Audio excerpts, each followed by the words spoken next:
Hello दोस्तों, मेरे terrace garden में आप सभी का स्वागत है।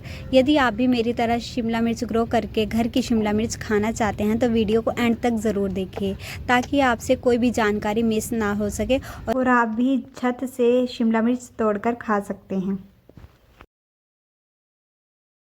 तो यहाँ हमने शिमला मिर्च ग्रो करने के लिए घर की ही शिमला मिर्च का इस्तेमाल किया है। तो मैच्योर शिमला मिर्च के बीज ही लें ताकि सभी बीज अच्छे से ग्रो हो। यहाँ मैंने पुरानी शिमला मिर्च जो रखी रेड हो गई थी उसके बीजों को लगाया है। तो इसी तरीके से आप लाल शिमला मिर्च और पीली शिमला मिर्च भी ग्रो कर सकते हैं। शिमला मिर्च के बीज निकाल कर लगा देंगे तो उसके कुछ दिनों में ही पौध तैयार हो जाएगी। तो इस वेस्ट ट्रे में हमने शिमला मिर्च के बीज डाले थे जो लगभग ट्रांसप्लांट के लिए रेडी है, पर अभी हमारा ग्रो बैग खाली नहीं है तो इसलिए हम इसे कप में लगा देंगे। थोड़े दिन इसमें ग्रोथ करेगा, उसके बाद हम अपना ग्रो बैग भरकर तैयार कर लेंगे तो उसमें ट्रांसप्लांट कर देंगे। तो इस तरीके से हमने इसमें से एक पौधा निकाल लिया है जिसे हम कप में ट्रांसप्लांट कर देंगे। जिस तरीके से मेरे पास स्पेस होता जाएगा उस तरीके से मैं इसको ग्रो करती जाऊंगी। तो इस तरीके से आप घर की शिमला मिर्च ग्रो करेंगे तो आपको बहुत ही अच्छा रिज़ल्ट मिलेगा। तो अब हम इसमें पानी डाल देते हैं और इसे कुछ दिनों के लिए इस कप में ही ग्रोथ करने देंगे। तो ये जो बच गए हैं, जैसे जैसे मुझे स्पेस मिलती रहेगी मैं उसको ट्रांसप्लांट करती रहूँगी और जगह में। किसी भी पौधे की ग्रोथ उसकी मिट्टी पे डिपेंड होती है।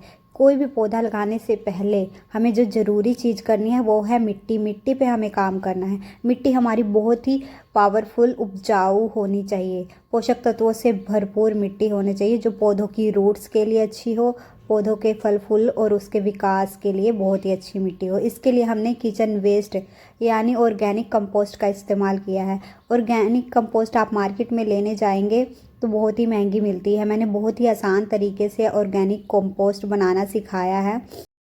ऊपर मैं लिंक डाल दूंगी, वहाँ से भी आप जाकर देख सकते हैं कि मैंने कितने आसान तरीके से बिना किसी मेहनत के घर पर बहुत ही अच्छी कंपोस्ट तैयार करी थी। तो इस तरीके से हमने ग्रो बैग में मिट्टी को फिल कर दिया है। तो पौधा लगाने से पहले मैं आपसे कुछ सीक्रेट शेयर करूंगी जिससे पौधों की ग्रोथ बहुत ही अच्छी होगी और पौधे मरेंगे नहीं, पौधे की रूट्स में फंगस नहीं लगेगी। जो भी पौधा आप ट्रांसप्लांट करेंगे वो तेज़ी से ग्रोथ करेगा। इसके लिए हमने ये चूने यानी कैल्शियम का सोर्स चूने का इस्तेमाल किया है। वैसे तो मेरी मिट्टी को कैल्शियम की ज़रूरत नहीं है क्योंकि मैंने इसमें कंपोस्ट बनाते वक्त अंडे के छिलके का इस्तेमाल किया था जो कैल्शियम का बहुत ही अच्छा सोर्स होता है। लेकिन ये मुझे फ्री में मिल जाता है इसलिए मैं इसको मिट्टी में मिला देती हूँ। यदि आपको चूना आसानी से नहीं मिलता तो आप ब्लैक बोर्ड पे लिखने वाले चौक का इस्तेमाल कर सकते हैं, वो बहुत ही सस्ता मिल जाता है। यदि आप एगशेल्स का इस्तेमाल करते हैं कंपोस्ट में तो आपको इसकी भी ज़रूरत नहीं पड़ेगी। तो इस तरीके से आप अंडे के छिलके का भी इस्तेमाल कर सकते हैं अपने गार्डन में, उसका चूरा बनाकर भी इसमें ऐड कर सकते हैं। तो इस तरीके से हमने कैल्शियम के लिए चूने का इस्तेमाल किया है। नेक्स्ट है राख, जिसमें potassium, phosphorus, magnesium, zinc, calcium सभी थोड़ी थोड़ी मात्रा में होते हैं। फास्फोरस और पोटेशियम सबसे अधिक मात्रा में होते हैं जो फ्लावर फ्रूटिंग में मदद करते हैं। नेक्स्ट हम रूट्स की सुरक्षा के लिए हम हल्दी मिला रहे हैं जो पौधों की रूट्स में कोई भी फंगस नहीं लगने देगी और पौधों की जड़ों का विकास तेज़ी से होगा। पौधों की जड़ें हेल्दी होंगी तो ही आपका पौधा अच्छे से ग्रोथ करेगा। तो हमने इन तीनों चीज़ों को इसमें मिक्स कर दिया है।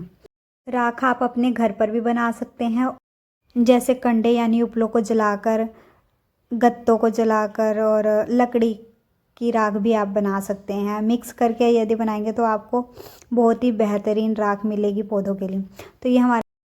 तो ये रहा हमारा शिमला मिर्च का पौधा जिसे हम ट्रांसप्लांट करेंगे। ये लगभग हमारा पौधा 30 दिन का होगा जिसे हम लगभग 10 इंच के ग्रो बैग में ट्रांसप्लांट कर रहे हैं। तो ये डिस्पोजल कप से हमने इसको निकाल लिया है। आपको आराम से निकालना है ताकि इसकी रूट्स ख़राब ना हो या डैमेज ना हो। तो ये देखिए, जो अनवांटेड प्लांट या घास फूस निकल रही है उसे हम इससे निकाल देंगे, नहीं तो ये मिट्टी में लगने के बाद अपने आप ही ग्रो होगी और इसकी जड़ें फैलती चली जाएंगी। तो इस तरीके से जो भी फालतू की चीज़ें निकल गई हम उसको निकाल कर फेंक देंगे और अब हम इसको ट्रांसप्लांट करेंगे। उससे पहले हमें एक और काम करना है, एक खड्डा बनाना है, उसके अंदर हम थोड़ी सी हल्दी डाल देंगे। इस तरीके से गड्ढे में हमने हल्दी डाल देनी है। आपको किसी और फंगिसाइड की ज़रूरत नहीं पड़ेगी, आप इस तरीके से लगाएंगे तो ये नेचुरल फंगिसाइड का काम करता है। तो इस तरीके से हमने इसको लगा दिया है। मिट्टी गीली है तो आप पानी ना दें, यदि आपकी मिट्टी सूखी है तो थोड़ा थोड़ा पानी इस स्टेज पर आप डाल सकते हैं। तो ये देखिए हमारा पौधा लग कर तैयार है। इस पे छोटी छोटी बर्ड्स भी आने लगी हैं, आप देख ही सकते हैं। तो इसकी रेगुलर अपडेट आपको देती रहूँगी। तो इस तरीके से आप कोई भी पौधा लगा सकते हैं बिना किसी खर्च के। आपको बीज भी खरीदने की ज़रूरत नहीं है, आप घर की शिमला मिर्च से ही शिमला मिर्च बहुत ही आसानी से ग्रो कर सकते हैं।